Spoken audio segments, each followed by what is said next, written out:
Before we start this episode, there has been something that has really been bothering me. The reality is, if you ask 10 health professionals the best way to treat PHT, you'll likely get 10 very different answers. But what if you had a personal AI system to ask any question and have its answers precisely match the philosophy of this podcast? This is now possible with my new AI assistant. Just ask it any question and it will scan all of my content, including my previous books, podcast episodes, online courses, and stored research papers to give you the best answer. In fact, every answer it gives is accompanied with clickable links to resources such as research papers and podcast episodes if you want to dive deeper. Curious about the best exercises and progressions based on the equipment you have available? Or maybe you have a flare-up and are looking to get back on track. Or maybe your sitting just isn't improving and you want to know if you need to make any adjustments. This AI system is trained to answer anything. This service is available through a monthly subscription, so you can try it risk-free and unsubscribe at any time. Click on the link in the show notes and watch the explainer video to learn more. Okay, on with the show. On today's episode, I'm answering all of your PHT questions. Welcome to the podcast that gives you the most up-to-date, evidence-based information on PHT rehab. My name is Brodie, I am an online physio, but I've also managed to overcome my own battle with PHT in the past. And now I've made it my mission to give you all the resources you need to overcome this condition yourself. So with that, let's dive into today's episode.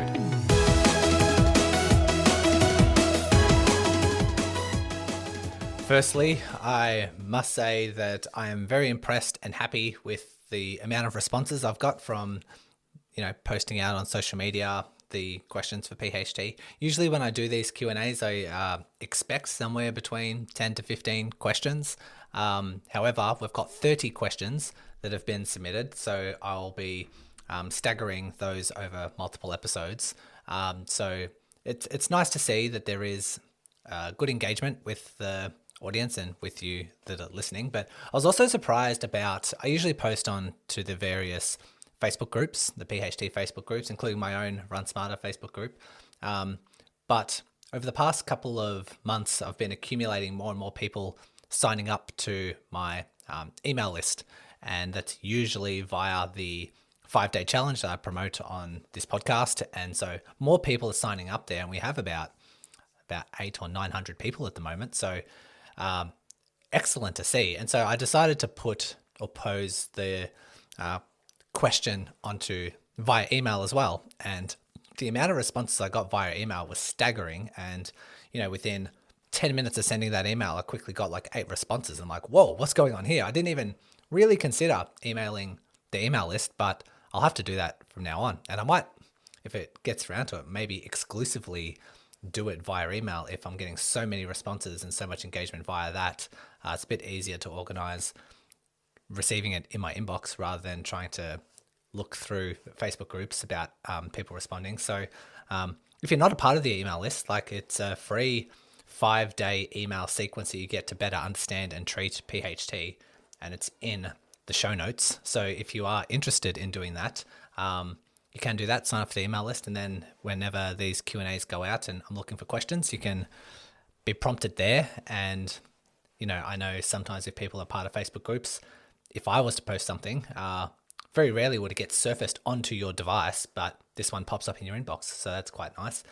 Also very happy and lucky to have such engagement around this new blueprint that I'm creating. I'm creating a PHT 60-day blueprint, which is kind of a combination of online resources, an online workshop, and one-on-one calls with me for you to get the most immersive experience with recovery from PHT. And I'm building it out at the moment. It is 95% complete, and I'm asking for some beta testers to go through that. And so what I did last week was put out a mid-roll ad asking for 5 people. I only put it on the podcast, didn't put it anywhere else, asking for 5 people to jump on and be beta testers at a discount, and quickly got 5 people signing up and interested. And then I quickly removed that mid-roll ad. And so they're going through that at the moment, but you may be hearing more and more about this course that I am creating. I'm very excited about it. The feedback I'm getting is fantastic. and I'll just continue making it bigger and better. And when I'm ready to roll it out, all the glitches or the kinks or the little mishaps with creating a new course on a new platform with new devices, like all that sort of stuff, requires a bit of trial and error and mistakes get made. So that's while all of that is ironing out through these beta testers going through, you'll be hearing more and more about it and how you can get access to it. So like I say, the past week or two has been fantastic in terms of your level of interest, your level of engagement. And so thank you for doing that. Let's roll into these questions because I thought I might cover about 10 today and then we'll roll these out over subsequent episodes. So the first one comes in from Caitlin. She says, if I run on it, meaning PHT, if I run on it gently and it doesn't hurt, but it feels irritated after and the next day, not painful, but just squeezing the hamstrings and glutes really makes me feel it, is that delaying healing? Okay, thanks for your question, Caitlin. Delaying healing, potentially. What delays healing? One message I try to get across time and time again is what contributes to tendon pathology is chronic load mismanagement. What do we mean by that? We mean that the tendon wants to get optimal load in order to adapt and get stronger. That's the only way we can get the tendon stronger. That is the only way we can get it to adapt. That is the only way we can get these disorganized pathological fibers of the tendon to revert back to a normal healthy tendon. Load, load, load.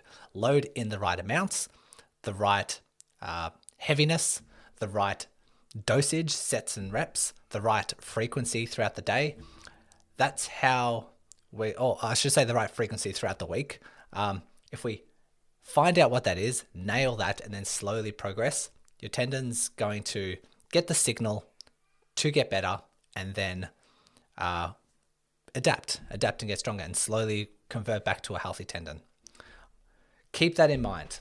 Chronic load mismanagement would be overloading it constantly or underloading it constantly. If we underload it, we don't get the signal to adapt, tendon gets weaker. If we overload it, it surpasses its capacity, starts to become more irritated, and the pathology continues. So we want to try and hit that sweet spot. We want to hit that sweet spot quite often. And where that sweet spot is a bit harder to determine, but we have these pain rules that we follow. So generically speaking, everyone interprets pain differently and everyone's circumstances are quite unique. However, generically speaking, pain rules are symptoms during, symptoms during the task, being strength training, deadlifts, running, cycling, needs to be less than a 4 out of 10.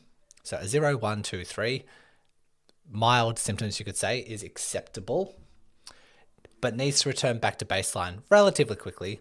I like to say less than 24 hours to be on the safe side, but we usually say by the next morning is a safe bet that you have tolerated. So what is baseline? Baseline is you at your most settled state. However settled you have been, the most settled state you have been in the past 2-3 weeks, I would say that is your baseline. It is not symptom free. It is you in your most settled state. So when you challenge the tendon and then await its response over the day and by the next morning, if it has returned back to your baseline, safe to say you have tolerated that bout. However, the third pain rule, first pain rule, pain during needs to be mild. Second pain rule, return back to baseline by the next morning. Third pain rule is symptoms need to improve week by week.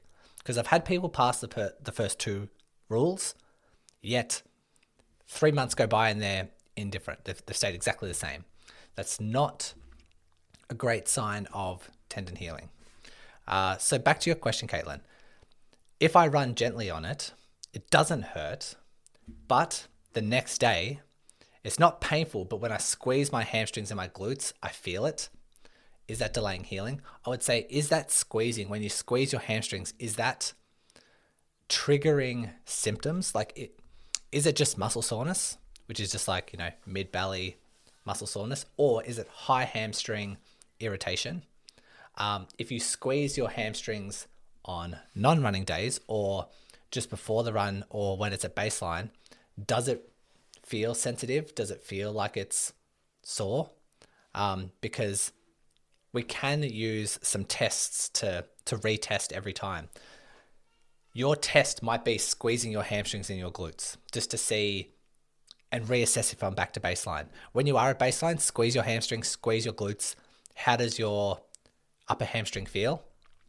Go for your run, wake up the next morning, squeeze your hamstrings and your glutes. That can be your test to see how sensitive it is. If it's not back to baseline, then potentially you have overloaded it and potentially it's not returning back to baseline. And therefore we need to try to find what running dosage makes it, can be a little bit sore during, can be a little bit sore afterwards, but has returned to baseline by the next morning. So sure, you might be running gently on it, but maybe we increase the amount of walking. Maybe we reduce the duration. Maybe we try to do something around that, adjust the running so that you're back to baseline the next day. If we can't establish that, we can't work out, or you've made some modifications that keeps happening, maybe we need to layer in some cross training or some strength training or something to get you better ready for running. Hope that answers your question, Caitlin. Thanks for submitting that. The next one comes in from Pablo, who says, is it okay to assume that PHT can be cured fully, i.e. 100%? Okay, this is a good, timely question. I get this a lot, like, can I get back to symptom-free? Can the tendon fully recover? Absolutely 100% it can if you undergo the right load management. We had Keith Barr on the podcast. I also did a follow-up solo episode talking through Keith Barr's paper with an NBA basketball player as a case study. That player had 50% of the patellar tendon degenerative, so sort of like the worst part of the pathology, a serious severity. So not only was the tendon pathology a degenerative one, which is further down the pathology, we have like this reactive, we have this tendon disrepair, and then we have degenerative. So it is the worst of the worst, but 50% of that tendon had that degenerative portion. So it's a significant amount. It's kind of the worst we see. Not only that, but it was the central portion of the tendon, which is the worst part of the tendon, that struggles to heal. However, through the right load management, through the right nutrition, through the right isometrics and load management, this NBA player still completed their NBA season. And 18 months later, well, from the start of the study to the end of the study, even though they completed seasons of playing NBA basketball in between that time, had an MRI and the radiologist cleared them of any pathology. 100% of that tendon has gone back to a fully healthy tendon. So Pablo, to answer your question, can we be fully cured of PHT? From a tendon health perspective, absolutely 100%. From a pain perspective, you can have a tendon that reverts back to 100% healthy, yet you can still have pain. And that's why I wanted to separate these out, because pain can be complex and pain can exist and pain can continue in the presence of it being a 100% healthy tendon, because pain's complex. When pain gets chronic, we need to treat it slightly differently. This is one of the reasons in this 60-day PHT blueprint that I'm creating. I'm going through a workshop, online workshop, where you create your own spreadsheet with your own custom built how to run, when to run, what exercises to do, how many, how heavy, all of that physical stuff, or the mechanical load, tendon healing kind of stuff. However, accompanying that course is another course that I've created, which is the chronic pain reset course, which is a totally separate course, but covers pain, the complexities of pain, how to overcome chronic pain, because I do recognize that even though we do all the right things mechanically, we do the right strength exercises, we find the right dosage, we progress sensibly, people can still have pain because they're not addressing all the other factors that contribute to pain: nerve sensitivity, hypervigilance, fears, anxieties, catastrophization, all the social elements that come with recovery. And so that needs to be covered, especially if someone has chronic pain, which can be in the literature described as pain that persists beyond 3 to 6 months. And so that becomes a little bit more tricky to answer. But rest assured, the tendon health, we can be very, very optimistic on that side. And on the pain side of things, we can be optimistic, but you do need to broaden your scope and start looking at other interventions apart from just doing the right exercises. Okay, next one comes in from Olivia, who says, "Hi Brodie, what are your thoughts on your interview with Dr. Keith Barr? And based on what he said, what isometric exercises do you think are beneficial for PHT?"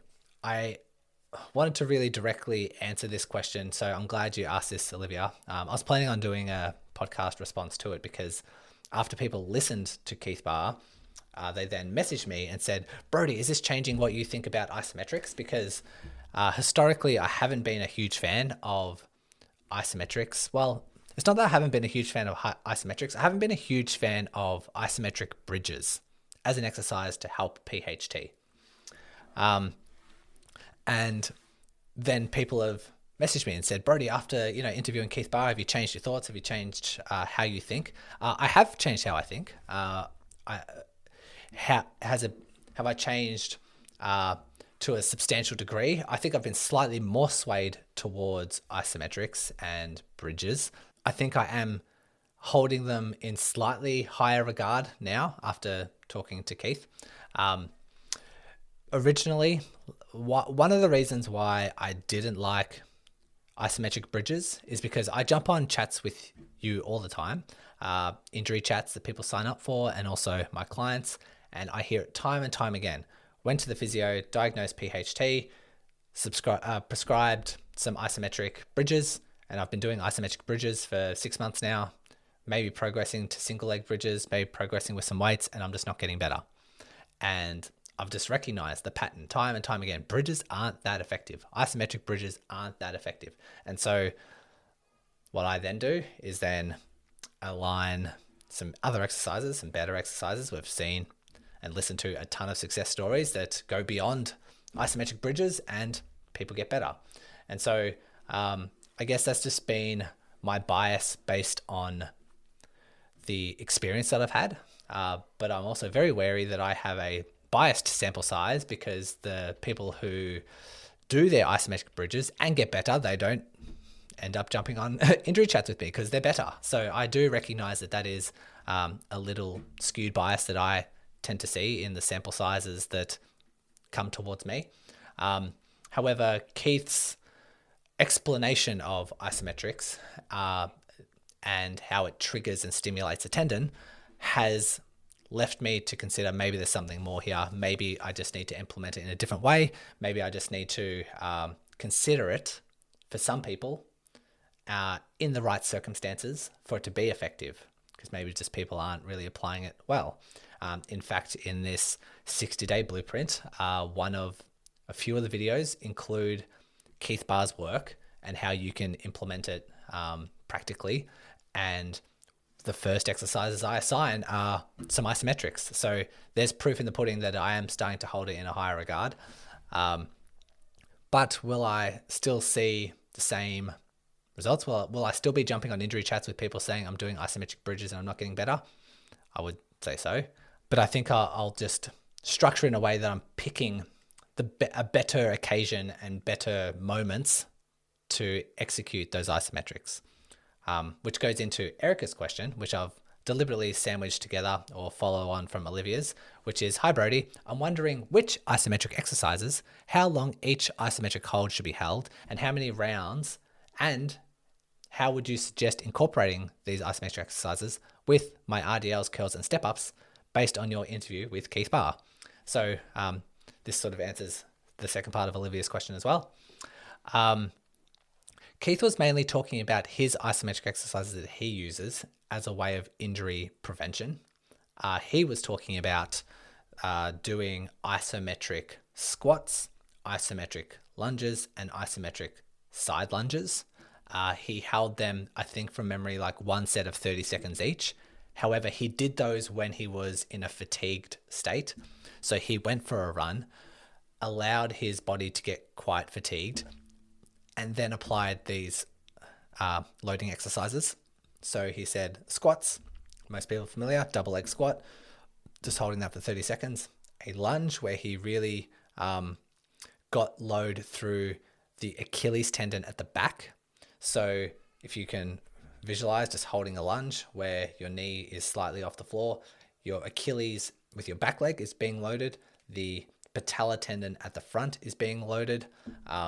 You can argue maybe the upper hamstring is loaded slightly, glute tendons loaded slightly. But then he also did a side lunge, getting his knee over his toes quite a lot and putting a large load through, I would say probably more a bit through the upper hamstring, a lot through the knee, and also through the tendon, the Achilles tendon as well. So why he's doing that in a fatigue state is what he described as stress shielding or stress relaxation. And that is when the tendon is in a fatigue state, the healthy portions of the tendon, the strong portions of the tendon, relax a little bit more. They have a little bit more give to them, which allows access for the degenerative portions to access some load or have a stimulus for load. Because when it's fresh tendon and you apply these loads, it does this stress shielding where the stress or the load goes straight through the healthy portions and totally bypasses the unhealthy portions. And that unhealthy portion never gets the signal to adapt, and therefore the stronger part gets stronger, the weaker part gets weaker, and pathology continues.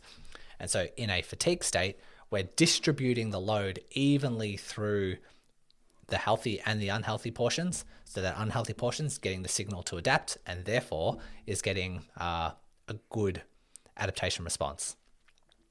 So there's a theory behind it and why he does that.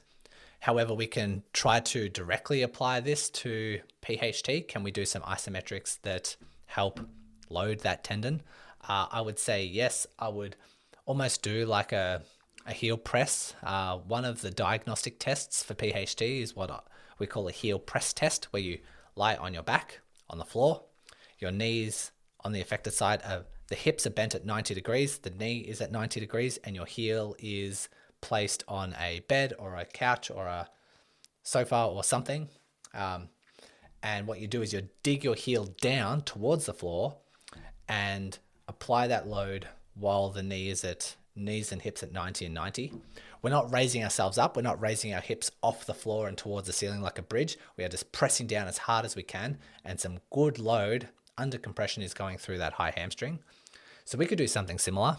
We could apply maybe whatever's a consistent load that you can hold for 30 seconds. So you might be able to hold or press down 50% of your maximum strength, and you might be able to hold and maintain that tension consistently for 30 seconds. That might be a nice one.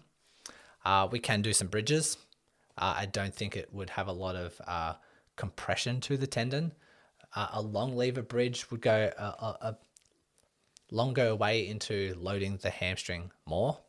Not into compression, but it can be quite nice. So a long lever bridge would be just doing your standard glute bridge, but your heels are further away from your hips or further away from your head, heading in that direction, and just trying to find out how far away that lever can be, where you have some mild discomfort, but you can still maintain a good quality for about 30 seconds. So try to do that, but try to do these exercises when you're fatigued. So if you can manage a run, or if you can manage a strength session or whatever you can manage that's passing those pain rules, and then you do these isometrics afterwards, then potentially the high hamstring's a little bit more fatigued, and we can access the degenerative portions to get a signal, get that stimulus to adapt.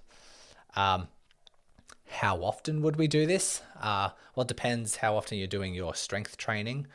When you are doing your deadlifts and step-ups and curls, I'd almost do it outside of those days. But roundabout way of saying, I think generically, maybe 2 to 3 times a week of doing these isometrics would be nice. But pick the moments when you are fatigued. So that might be at the end of a run, that might be at the end of a long run, that might be at the end of a strength training session. just take advantage of the opportunity when you are in a fatigue state to do these and then get better value from it. So thanks for your questions, Olivia and Erica, and that ties in quite nicely. The next one, the fifth question that we have, is from Alison, who says, should I do loading exercises before or after my walking? I would say this is often the question if you're combining like your rehab exercises and running on the same day. I often get the question of like, what should I do first? How should I organize these? Back to your question directly, Alison. I don't think walking, especially if it's slow walking, should irritate the hamstring, to which you can do it before or after. I don't think there would be too much of a, it shouldn't hinder you too much which order you decide to put them in. If you are walking and it does irritate, I would suggest maybe slowing down your walking. But if you walk slow, let's say hypothetically, if you walk slow and it does irritate, I would suggest maybe doing your loading exercises away from maybe 8 hours before or 8 hours after you're walking. So we're totally separating them out, so that the tendon has time to settle or at least differentiate between the two. And it'll be helpful for your data as well if we are tracking your pain signals and we don't want to say do walking and then increase your loading or increase your exercises, and then afterwards you really saw and it's like, well, was it the walking, was it the loading, was it my progressions? I don't know, and we're sort of a bit confused by that. So good way to separate them out. Therefore, based on your responses during and afterwards, we can sort of determine if there was an aggravating factor, which one it was. So it's just a better decision to gather more data. And for those who have the same question around running and those sorts of things, I usually like to say, do your strength and your running separated by 8 hours. Firstly, because we don't want the body getting confused of what we want it to adapt to. If we combine the two, if we say do your strength exercises and do a run straight away, your body's like, well, what do you want me to do? Do you want me to adapt to these deadlifts or do you want me to adapt to this running? I'm a bit confused. Takes usually 8 hours for the body to be like, okay, I'm ready for another stimulus. And when you get that other stimulus, it's like, okay, you want me to adapt to this. So it's less confusion there. But like I said, also, we don't want to progress or modify any of those two things, combine them together and then be really sore afterwards and wonder which one it was. So helps create a bit more clarity. If you are ones to push to the extremes, I don't see this happen too often, but if we are talking about, if you do your strength first and then go straight into a run, some people, their strength is quite heavy and quite intense. And then when they run, they feel a bit wonky. If it changes your biomechanics, then that presents its own issues because you might be loading something a little bit differently. But if we swap that order and you do a fatigued run, and then during your strength session straight after, you're noticing that you can't produce the same amount of force. We don't get that same quality. That hinders recovery as well. We want good strength, good quality, good power, good technique with all of your strength exercises. That way we're reaping some good rewards. And if someone does a fatigued run and then does strength straight after, we're not hitting that mark. So there's several ways that it could hinder, but in a lot of circumstances, you do your strength training first, you go for a run, and you feel like you're running completely normal. And you might do your strength training, you might do your run first, and you feel totally fresh after that run. And then you do your strength training, and you feel like you are getting the same power, quality, control.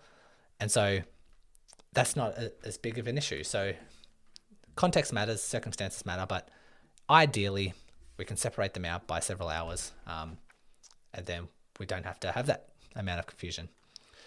So kind of answered that in a circle, but hopefully that helps, Alison. The sixth question we have comes from Joe and says, how do we know if the hamstring is strong if we have been doing our rehab for months but still have pain? Okay, Joe, so you've been doing your strength exercises. I hope that you've been progressing those exercises, because that is a way we can determine strength. Your question being, how do we know if the hamstring is strong if we've been doing our rehab but we still have pain? Strength and pain/sensitivity are two different things. You can have a really strong tendon that is really painful, but just as equally, you can have a really weak tendon that is painful. You can have a really weak tendon that isn't painful. A whole bunch of combination of those things. So I think in this question, you're sort of combining the two. It's like, how do we know that our hamstring is strong if we're still in pain and we still have pain? You can get stronger and stronger and stronger and stronger, but you can have the pain get worse and worse and worse. Strength and sensitivity are two different things. So to answer your question, how do we know if we're getting stronger? Hey, are we better tolerating heavier deadlifts or heavier hamstring curls? Are we running further? Are we sitting longer? Are we getting some sort of metric that we are doing more and more and more with pain, like, staying the same? That's a sign of strength. So you could have a baseline of like a 2 or 3 out of 10 pain, and you do your deadlifts, you do your step ups, you do your curls, you go for a run, and it's always just a 2 or 3 out of 10 pain. And then in 2 months' time, you're lifting twice as much, you're running twice as far, you're sitting twice as long, yet the pain is still a 2 or 3 out of 10. That's a sign of strength. You are tolerating double what you were before with the same level of pain. That's a sign of strength. But like I say, strength and sensitivity are two different things. So you can still contribute to strength by slowly progressing your exercises and making sure the tendon gets no worse. If the tendon does get worse, it means we're entering that chronic load mismanagement that I talked about at the start. And so that can mean that we need to modify some things to get you back under loading slightly less and getting you back into an optimal loading strategy. Next one is Natan, who says, I have mild pain around level 2 to 3, like my example before, when sitting for extended periods of time. Is this merely a temporary discomfort, or does sitting like this actually harm the tendon and delay recovery? What can I do during long car rides to improve this? Okay, is it merely a temporary discomfort, or does it actually harm the tendon and delay recovery? Is it temporary? It depends. If you continue to poke a bruise and you continue to sit beyond your capacity to sit, then it's not temporary. Like, that will continue to happen. The sitting discomfort will continue if you continue to sit beyond what you can tolerate. If that makes sense. We're still poking at that bruise, poking, and it just does get better because we keep poking it. And so we want to, if you are noticing it's been like several weeks and sitting just isn't getting better, we might need to modify your sitting. We might need to do that. However, is it being harmful to the tendon? Is it damaging the tendon? No. I would say, I'd be confident saying it isn't damaging the tendon. What does damage the tendon? Chronic load mismanagement. We're not necessarily loading a tendon when we sit, we're just squashing it. And sometimes that squashing, if we squash an irritated tendon, similar to if we poke a bruise, it gets sore. And the longer we sit on it, the sore it gets. Doesn't affect its pathology, like the tendon fibers aren't becoming more disorganized and it's getting worse. It just becomes more and more sore. Like the sensitivity of that tendon and the nerves and everything that supplies that tendon just gets more and more sensitive. And so sitting becomes worse and worse. So it's not temporary if you continue to sit and continue to poke that bruise and continue to irritate it. So we might need to make some modifications in order to get that sensitivity under control. This is just talking about sitting, by the way. You could be running or deadlifting or doing gym classes and doing these things that constantly irritate the tendon, and that will contribute to the soreness with sitting. So there's a whole other side of the equation that I'm ignoring, but if we're just talking about sitting, we do need to modify. How can we modify if you have to drive for long periods of time? It's very tough to work out. I would love, in an ideal world, to work out how much you can tolerate. Let's say you can tolerate 30 minutes of sitting. Okay, well, let's just sit for 25 minutes so that we're not irritating it. And then let's stand up and let's walk around. Let's maybe do some isometrics. Let's maybe do some casual walking, sit back down and sit for another 25 minutes. We can do that maybe 3 times before lunch. And then for lunch, we can stand up and walk around and do all those sorts of things. And we're never exceeding that capacity. We're never, irritating it too much. And then that tendon will settle down. And then next week, maybe you can tolerate 28 minutes and then 32 minutes and then 35 minutes and then 45 minutes. And then we slowly build up from there once it's a little bit more settled and we can tolerate more. That would be fantastic to do, but life isn't that simple. We have to drive, we have to sit in meetings. Sometimes, yes, we have the luxury of a sit-stand desk, but we need to sit down for everyday life, and sometimes we don't have that luxury to stand up and walk around whenever we want.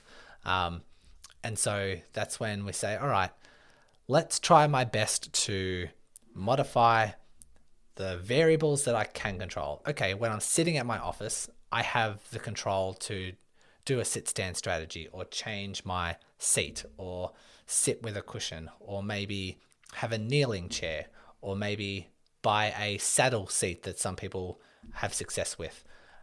We're controlling those variables, but might just have to accept the fact that when I do have to drive, it's going to be hard to control those variables. We can't get out of the car every 15 minutes and walk around, then get back into the car and drive the rest to our destination.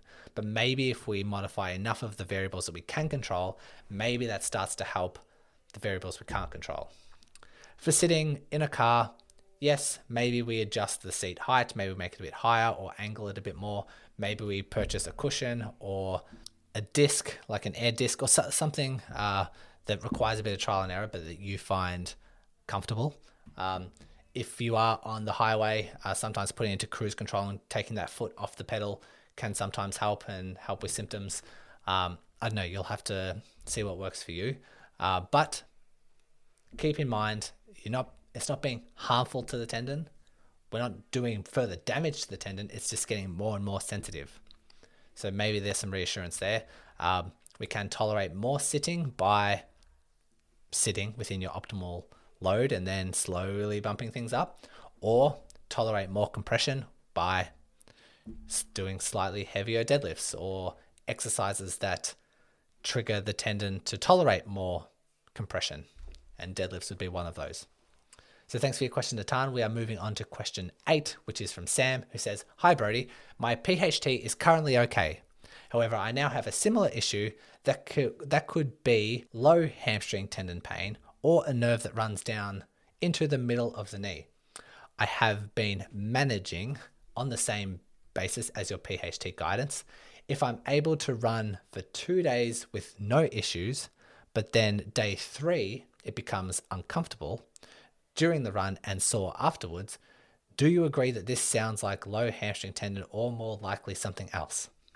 Unfortunately, Sam, I'm not going to be that helpful with this answer. I put this in to sort of help people asking questions in the future. It's very hard and not very wise or ethically sound for me to try to diagnose based on this question. Even like through my online consults that I have, I very rarely say, "This is your diagnosis," or "I think this is your diagnosis." We say, "It's likely that this is a diagnosis, but I'm not going to diagnose your condition specifically." Only because we never really know. Even from an online perspective, we can look at the onset of symptoms, we can look at your current aggravating and easing factors, we can look at some special tests, some diagnostic tests that we can do online. We can look at your response to treatment and see what that's like. But all in all, we're still never really confident of a diagnosis. We can say, all right, the onset of symptoms, your aggravating factors, what your current tests are like, what the current scans show, all of that shows PHT. Let's treat it like PHT and see if it gets better. And if it does get better, then it's increasing our likelihood yet again that it is PHT. Yet, all of those aside, like we're still never 100% certain. And so not very ethically sound for me to say, all right, I think it's this and this, because first of all, it's pain, further down behind the knee. It could be a bunch of things. It could be the hamstring tendon as it attaches onto the knee. It could be a few other things. There are some muscles that travel behind the knee that it could be. It could be nerve related. I'm not sure. If you are confused and you want more answers, I suggest getting it diagnosed or getting a health professional or a clinical assessment to see what they think the likely diagnosis is. If you don't want to go down that route, just try modifications. You say, okay, whenever I run 3 days in a row, it's sore on that third run. Trial for a few weeks not doing that third run. Try doing run, rest, and seeing if that helps settle down symptoms. And if it does, then we don't really need to know about a diagnosis. But if it keeps coming back or if it keeps persisting, that's when I would recommend a medical opinion, an assessment of sorts, and then seeking more answers. I get this on the Run Smarter podcast whenever I ask for questions. It's like, I have foot pain that does this, it behaves like this, what's my diagnosis, or what do you think it is? And it's just extremely hard to answer. And the last thing I want to do is say, you know what, it sounds like it's likely a tendon issue, and then it's not a tendon issue, and they go treating it like a tendon, it gets worse. Not only am I liable, but you're not happy either. So I'd hate to give you poor advice in that regard. Okay, number 9, we've moved on to Susan. Hi Brodie, my question would be, when do I know that I'm ready to increase my runs per week? i.e., do you need to be totally pain-free, or should you test your hamstring's ability to cope with more? Another question in similar theme, would avoiding sitting be best in the early rehab stage, or do we need to test the hamstring's ability to tolerate it? Okay, let's go back to the first part, which is how do we know when we're ready to increase our runs per week? Let's just say we're running twice per week and we want to increase it to 3 times per week. No, you don't need to be pain-free. You do need to be tolerating those 3 pain rules that we talked about earlier. Pain needs to be mild during and settle by the next morning, back to your baseline by the next morning. If you're doing that, hey, let's trial a 3rd running day, reassess those pain rules and see if it still hits that mark. See if we're still passing those pain rules. Never should we progress once you're symptom free, because once people do that, they're never progressing. I've seen people start on isometric bridges and they say, oh yeah, it's a bit too uncomfortable. It's like a 2 or 3 out of 10 during that exercise. And so let me wait for it to become a little bit more settled before I then progress. And they stay at that level for months and months and months. Tendon stays the same, no surprises there. So yes, we're okay with a little bit of discomfort and progressing accordingly, reassessing those pain rules. Transition gradually though. We want to make sure that your overall weekly mileage doesn't balloon out once you add in a running day. So if you're running, let's just say 5 miles per week, and you're running 2.5 miles twice, spread across 2 days, and we then want to add in a 3rd run, we want to make sure that the total mileage doesn't balloon out. So you might want to add in that extra day, but spread that same weekly mileage across an additional day, so that we're still reaching that additional day, say like 3 days per week, but the weekly mileage still stays the same. Then once we know we can tolerate that, then we're sprinkling in more mileage into those 3 days. So we're having a very gradual transition. We're not just say running 5Ks on Monday, running 5Ks on Thursday, and then all of a sudden we're running 5Ks on the weekend. And we've increased our weekly mileage by 30%. We sort of want to be a bit more gradual with that transition, but keep paying attention to pain rules to see if that's the right decision for you. The second part of the question about, do we avoid sitting in the early stages of the rehab? I highly recommend not. We need to try to find out what tolerance you have to sitting and then keep that. So if you can only tolerate 15 minutes of sitting, make sure you are sitting for 15 minutes or slightly under that several times throughout the day. Otherwise, we're losing our tolerance to sitting. We don't want to become weaker in that domain. I've had people read or suggest that sitting is bad for them, so they avoid sitting altogether, or they just inherently know that sitting is really uncomfortable, so I'm just going to avoid it altogether. And they do that. They avoid sitting for months and months and months. It is so difficult for them to get back to sitting just because they've lost all that tolerance. And yeah, they just get weaker in that domain. So we want to really hold on to that current capacity that you have and use those pain rules to guide you through that.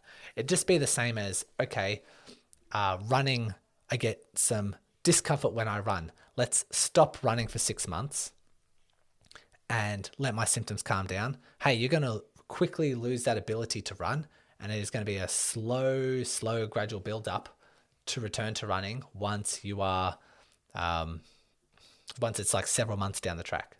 So we want to hold on, find your level of tolerance, and then hold on to it. That'd be my recommendation. Okay, we have the last question, the 10th question. Giuliano says, thank you so much for your insights, advice on treating PHT. I am a performer and heavily rely on my legs for gymnastic style movements. I first started noticing symptoms of PHT about 6 months ago. I've continued training and performing through the pain. It hurts, but it's not bad and hasn't gotten worse. So I'm assuming like mild levels. The pain level has stayed pretty consistent for months now. My first question is, by continuing this way, am I risking any long-term unfixable damage? Or is it possible the pain could just stabilize and remain as is? I know you have the second part of the question, but I'm just going to answer this one to start with. I've sort of half answered this in earlier questions. So no, the tendon pathology probably is staying the same because symptoms are staying the same. We kind of talk about this as like from an athlete's perspective. If someone is a football player, soccer player, basketball player, they're mid-season, they develop a tendinopathy, and they say, do I have to take time off? Do I have to, reduce my load? Do I have to, do anything else? We say, okay, it's mid-season. The goal throughout this season is to remain strong, keep your capacity high, keep your fitness high, maybe even still return to play, provided that symptoms remain the same. If your symptoms are a 3 out of 10 during that activity, and then by the next morning, it's like a 2 out of 10, and then settles to a 1 out of 10 later in that day. Okay, they're our 3 sort of snapshots in time. Go through your training, go through your games, do all that. And we want to make sure those symptoms get no worse. If you continue through that entire season and symptoms are no worse, we are theoretically loading, we're managing and tolerating that load that we're putting through that tendon. That's okay. That's the goal of mid-season loading, because you're still maintaining fitness, you're still maintaining strength, you're doing the sport that you love and you're getting paid for and all that sort of stuff. So let's just do that. However, in the off season, let's switch our priority. Let's focus on rehab. Let's focus on getting those symptoms under control. And then when it comes into the next season, we're symptom free, and then we're into prevention from there. And so based on your circumstances, I would say if symptoms remain the same, the pathology is still going to be there, but we're not further contributing to pathology if you are really true to yourself and are certain or somewhat confident that it isn't getting worse. Monitor your not only pain but stiffness. Stiffness when you start doing an activity or a stretch or a test retest sort of thing. The warm-up effect that you can have. So you might perform and it's like quite uncomfortable at the start, and then warms up and symptoms reduce. We want to know what the pain is like at the very start of your activity, how long it takes to actually warm up, and what those symptoms dampen down to. So it might start off as a 3 out of 10, warms up after 10 minutes and settles down to a 1 out of 10. Those metrics, we want to make sure are getting no worse. So if that 3 turns into a 4, if that 10-minute warm-up time turns into 15 minutes, if that dropping down to a 2 actually only now drops down, or if it dropped down from a 1, now it's only dropping down to a 2, or if by the next morning it's a 3 instead of a 2, like all of those behaviors, we want to make sure we're getting no worse. Don't just focus on one metric, focus on the whole behavior to truly know, not truly know, to have confidence knowing that it's getting no worse. The other part of the question is like, okay, is this just becoming long-term unfixable damage? I would say we're putting on more and more risk the longer we leave it to settle down symptoms, or the decision we're making to settle down symptoms, because the longer you have it for, pain becomes chronic. And like I mentioned earlier, when pain becomes chronic, it's not just as simple as doing the right exercises anymore. Like your nervous system is rewiring itself, and your brain is reprioritizing things and reorganizing how it senses these pain signals. And you've had it for about 6 months now. If that turns into 12 months, pain becomes a little bit more complex. So yes, we can revert the tendon back to healthy portions. We can do that. We knew that through Keith Barr's paper and the discussions we had earlier. However, getting rid of pain becomes a little bit more complex, becomes different. So we're adding on and layering on more and more risk for that pain becoming more complex the longer we have it for. So we do need to bear that in mind. Your second part of the question says, I was advised to use a foam roller or lacrosse ball around the affected muscles. However, it feels like it actually makes the pain worse. Am I possibly doing it incorrectly? Is there real benefit from foam rolling when it comes to treating PHT? I have not seen research, compelling research on the effectiveness of foam rolling or lacrosse ball or trigger point release or anything like that in treating tendinopathies. It might help settle symptoms, might help dampen pain receptors and dampen the messages back and forth that is triggering the pain temporarily, but would not help treating the tendon. Remember, tendons heal through optimal loading. Tendons don't heal with chronic load mismanagement. That's the equation we need to keep going back to. Foam rolling and trigger point release and that sort of stuff just doesn't do anything to build strength, contribute to strength, increase capacity, increase function, nothing like that. However, like we do need to be careful and cautious about lacrosse balls and foam rollers, like cross frictioning back and forth over that sit bone area, because that can really, really irritate things. One of the early, we don't use anymore, but one of the very early diagnostic tests of PHT was the therapist to palpate the sit bone and just rub the sit bone back and forth, back and forth, back and forth. And if you were really, really sore the next day, they say, hey, we've irritated the tendon. It's likely going to be this proximal hamstring tendinopathy. And so that's what you're doing as a part of the lacrosse ball, especially if it's in the high hamstring around the sit bone and you're cross frictioning back and forth. Yes, it would definitely irritate. And I don't recommend doing that because we don't want to get sore. So be mindful of that. Sure, you can foam roll the glutes and the hamstring muscle belly if you want. If you personally find benefit, if you personally find that be it a very short-term effect, but you find that short-term effect quite nice, go for it. But it's not doing anything to heal tendons. It's only just a temporary symptom relief for some. Some people do it and they're just indifferent. And so I say no point doing it because it's just a waste of time. They are the first 10 questions of the 30 that I need to get through. So hopefully this helps your understanding of PHT. Hopefully this helps you maybe change and implement something. Not only are we just answering these questions, but we're reminding you of just general principles. So I look forward to bringing you the next set of questions and keep an eye out for that in our next episode. If you are looking for more PHT resources, then check out my website link in the show notes. There you will find my free PHT 5-day course, other online content, and ways you can personally connect with me, including a free 20-minute injury chat to discuss your current rehab and any tweaks you might need to make. Well done for taking an active role in your rehab by listening to content like this, and together we can start ticking off all of your rehab goals and finally overcome your PHT.